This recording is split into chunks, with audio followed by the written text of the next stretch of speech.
Hi everyone, I'm Allison with Argus Collection, and today in my series on tips, tricks, and techniques, I'm going to introduce you to a product that I just found fairly recently. It's a form of stringing wire. It is stringing wire.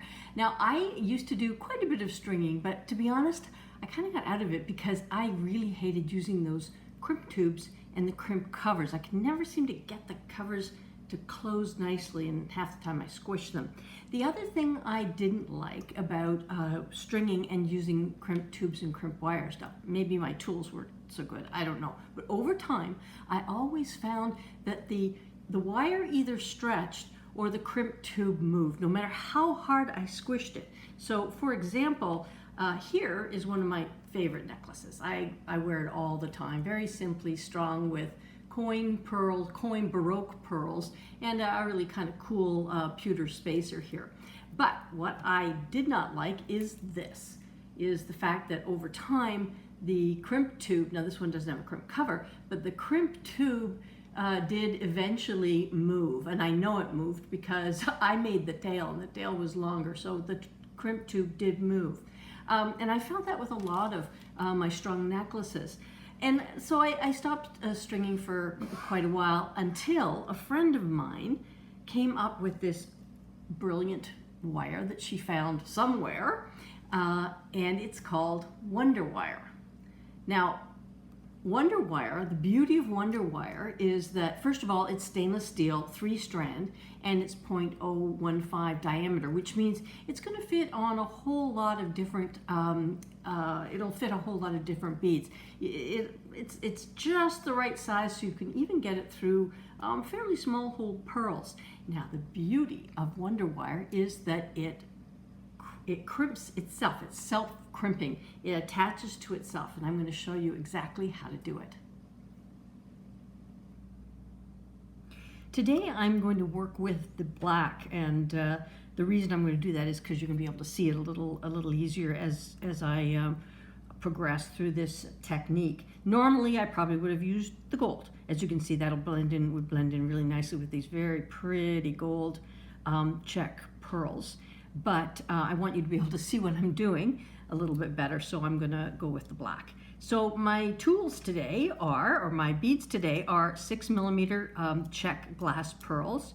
And I have to say, just a little aside about the pearls, you can get, there's a lot of different glass pearls, and the check glass are, I think, my favorite until you get into the more expensive, like Swarovski crystal pearls, or of course real pearls themselves. I just find the coating a little more reliable. There's a little less peeling of paint at the hole, and the holes tend to be very reliable. So, and the colors they're always lovely colors. And so that's those are my pearls.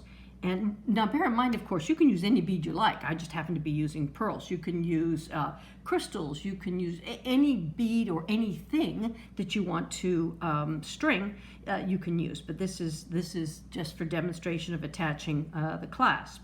You don't need anything fancy to cut this wire. I would not suggest you do it with your absolute favorite snips, because it is wire, or your favorite scissors for that matter. I happen to have a pair of just cheapo scissors, and they work just fine.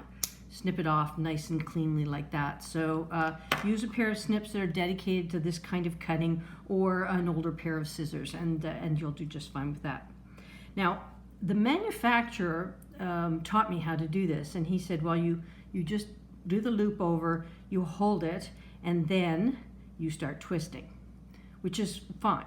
The only problem I had is that he has much stronger fingers than I do, and I found it hard to hold the wire tightly enough while I'm twisting. Because remember, what you want this wire to do is crimp onto itself, twist and hold onto itself. So I took, I got a little help here, got a pair of pliers, chain nose pliers, and you can see there's not a lot of room there, just enough for a bunch of twists. I could move it down a little further. How many twists? Well, it doesn't, I'd say because you're using the pliers, you're going to get a nice tight twist, as you can see right there, and it's done. Now, I can guarantee you that is not going anywhere. It's very tightly twisted on there, and you've still got enough room that you're going to be able to fit most beads through. Now, if you happen to be using small hole beads, my recommendation that they're small and it just fits across here, you're going to have a little bit of an issue at this point. So my suggestion is, if you've got spacers are great, Heshy spacers, any kind of spacer, a different bead, something a little larger that you can just put over that, that right where the twist is.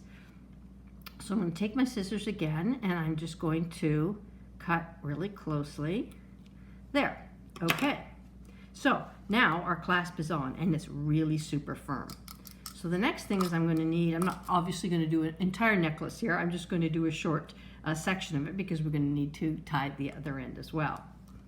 So let's just take a little bit here, and we're going to snip it there. So just from this point on, all you're going to do is go ahead and string as you normally would. And if you have trouble getting over this twist, as you can see, this check glass pearl, it slides over just like butter, no problem at all. But if you have a little difficulty, again, use some kind of a spacer that's going to blend in with your work, or you may have spacers throughout here, and use those just at the very end to just cover that twist. As you can see, it's in there, it's solid as a rock, and I can guarantee you it is not coming out. Okay, now I've got my necklace strung, and I am ready to attach the rest of the clasp. Now, one little tip here, it's a good idea to separate your clasp. Don't, whether it's a toggle or whatever it is. This one's a little more difficult to separate because it is, hang on, I'll get it, there we go. It's a strong clasp. As an aside, another aside, this is the Tiara Cast Oasis line, and they're lovely clasps. They've got a lovely design element going here, and very strong. They've got a super strong magnet in there, and this ridge that you can see is what really holds your clasp tightly, because that's obviously one of the biggest issues about magnetic clasps, is whether they're going to hold tightly enough. Okay, so we've separated the clasp, and now I'm going to string the rest of the clasp onto the wire. Now here's where it gets a little bit trickier. You don't have as much room here. Down here, I had all the empty wire, so I could use my chain nose pliers. But here, it's going to be more difficult, because if I use my chain nose pliers, I'm probably going to have too many gaps. You want some gaps, but you don't want gaps like that. And of course, if you string it too tightly like that, it's going to be, it won't hang nicely. So you want to have a nice happy medium. You're going to have a little bit of flex in there, which means a little bit of gaps, but you don't want a few gaps rather, but you don't want too much. So I'll show you how we're going to do it. So you simply, just like we did at the other end, I've put the loop over the wire, over the WunderWire, over the loop in the clasp. So the amount of space you need to leave, I'd say, I don't know, maybe that's not even half an inch, maybe a third of an inch. But what I like to do is pull these beads down as tight as I possibly can. Pull them right down, tighter than you ever want them, but you just want to have enough tension there that when you've done your twist, this lead bead will slide up over the twist, and then you'll be able to have room to put this edge, the tail rather, down through that bead, and then snip it off right here. So pull them right down as tightly as you can, and then I'm going to, that's just about the right amount of room, and then I'm going to start twisting. And it's a little easier without, I don't need the needle nose pliers here, because I have, as you can see, I've got the beads pulled back, but I've got something to hang on to. Okay, so there we're done. Nice and tight. And once that folds over a whole necklace, you're going to have enough of a gap. and it's already wanting to come up through that twist, which is good. There we go. So fed it through.